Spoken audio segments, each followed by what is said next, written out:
আসসালামু আলাইকুম ভিউয়ার্স, কেমন আছেন? অনেকদিন পর আপনাদের সাথে একটা ব্লগ শেয়ার করলাম। তো আজকে আমরা ডিনারে কি কি খাবো সেটাই আপনাদের সাথে শেয়ার করছি।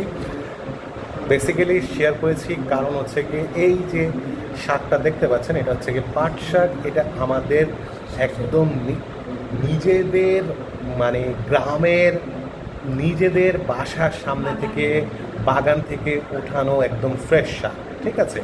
তো এই শাকটা আমরা খেসারি ডাল দিয়ে খুব সুন্দর করে রান্না করেছি এবং এতে বোম্বাই মরিচ আছে।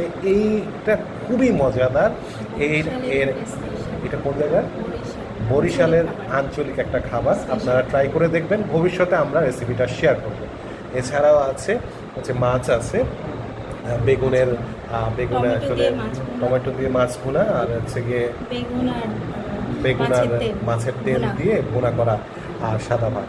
তো আজকের রেসিপিটায় মানে আজকের খাবার মেনুটা এখানে। তো অনেক দিন পরে ভাত খাচ্ছি এবং এই জিনিসগুলো দিয়ে খাচ্ছি, খুবই মজাদার। আপনাদের সাথে শেয়ার করলাম।